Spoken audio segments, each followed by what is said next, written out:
తెల్లారే ఊరంతా తయ్యారే, ముస్తాబై పిలిచింది గుంటూరే.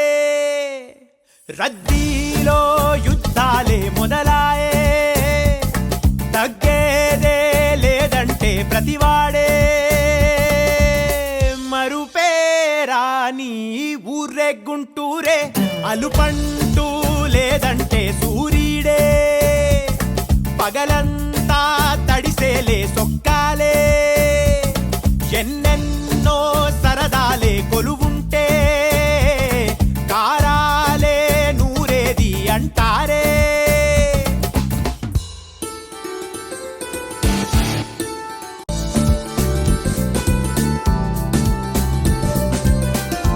నీ అమ్మ గుంటూరులో మనుషుల కంటే ఆటోలు ఎక్కువ ఉన్నారా బాబు.